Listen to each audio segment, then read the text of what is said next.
You will hear a student talking to her professor and another student about her vlog. First, you have some time to look at questions 21 to 24.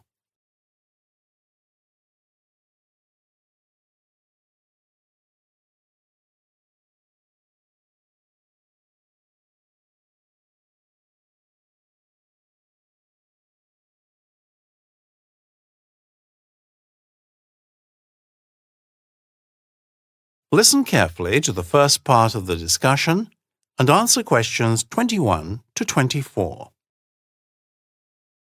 Naomi, Amy, come in. Come in and sit yourselves down. Morning, Professor.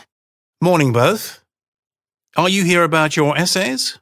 I am, yes. Yes and no. Doesn't sound good. Does this mean you want an extension? Yes, but it's more than that. There's something else I want to talk about and perhaps get some advice. But it can wait until we're done here. Well, yes, okay. As you know, as your tutor, I'm here to provide pastoral care as well as turning you into historians. However, I should tell you that if it's to do with boyfriends, I'm not much good at that sort of thing. But I can be of help with almost anything else. Well then? Is it, Amy? You never said. Do tell. No, it's nothing like that. I suppose I might as well tell you. I'm thinking of quitting university. But why? You're one of my best students. You're almost certain to get a first with that brain of yours. Yes, what's up, Amy? You've kept very quiet about this. It's come as a bit of a surprise to me too. It's not as if it's something I've been wrestling with for some time. More of a revelation.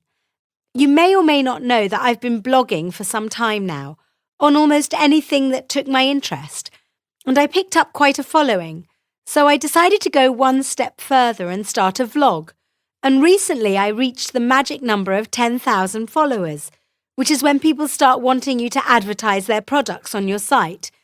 You know, you can get up to £100,000 if your vlog is popular. So, you want to give up a promising academic career to go into business? If it is a business. And what's your vlog about?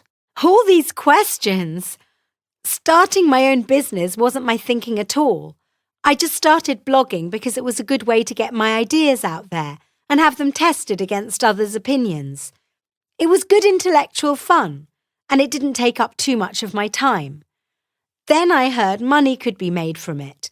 I didn't think of it as a job, I just thought it would help with tuition fees and I could keep up with my studies. So I started. Look, I blush to admit it, but I started a vlog about fashion and beauty because you have to have a subject, a focus. So you plug lipstick and eyeshadow? Talk about dumbing down. But why can't you still do both? What changed? Time, I suppose.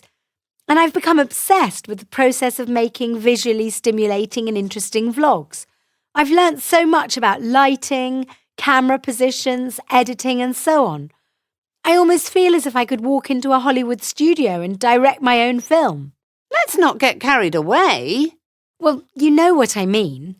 Anyway, what tipped the scales was some offers of advertising, good money, but mostly I want to get better and better at putting vlogs together and possibly move on to longer, bigger things. Podcasts first, which is mainly talking heads, but you can do interesting things with it. Sounds very interesting and very modern. I still think it's a waste of a good brain and agree with Naomi that you should, if you can, complete your degree while continuing to vlog. But I'd like to hear more about it, if that's okay with you, Naomi. I mean, what's involved? Now you have some time to look at questions 25 to 30.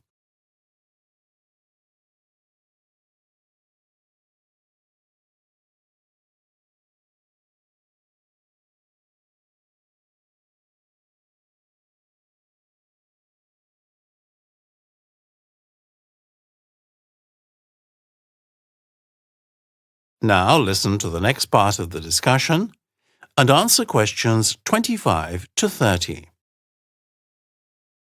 What do you mean? Do you want to know why I do it or how I do it? I think I understand why. I'm interested in the technical side of it. How do you do or make a vlog? Could I, for example, send my students history tutorials in this way? I don't see why not, and I don't see it as being highly technical. It's easy to do when you know your way around a computer and social media. The way I go about it is rather like doing an essay for you. I get a topic, then make notes of all I want to include, do some research and… Wait a minute. What kind of equipment do you need? Very little, really. I have invested in a good camera, but you don't really need to. Most computers and smartphones now have pretty high-quality cameras in them. I also downloaded a good editing app and an app for creating my own soundtrack. I see. Go on. Then think of a working title. I'll probably change it later, script it, and make a demo video with no frills. Which you then edit and add, what? The frills, soundtrack, etc.? No, editing comes later. The last thing I do before posting it online. I might have to do several demos. I have to think about things like my appearance, how I come across. Do I look friendly, serious, weird? And it helps to practice in front of the mirror. So once I've got that sorted, I have to think of a suitable location. If you're doing it from home, you don't want unmade beds and unwashed dishes in shot, unless that's the look you're going for. And then it's getting the lighting right. Is that difficult? Not really. You can see if it's okay when you run the video back and make the adjustments you need to get it just right. It may take a bit of time, but it's worth it.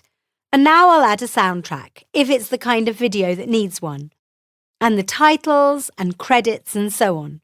Then I go through the video to see if I need to cut or add anything. I might add a cutaway shot to a product or place I'm talking about, either because it's necessary or keeps the viewer interested. And now you're ready to send it out. Not quite. I'll run through it again just to see if any minor adjustments will improve it. All part of the editing, I suppose, but I'm a bit of a perfectionist, and that's pretty much it. You do work at it. What I said before about tutorials, would you be willing to help me put one together, just as an experiment? Sure, I'd be happy to. That is the end of section 3. You now have half a minute to check your answers.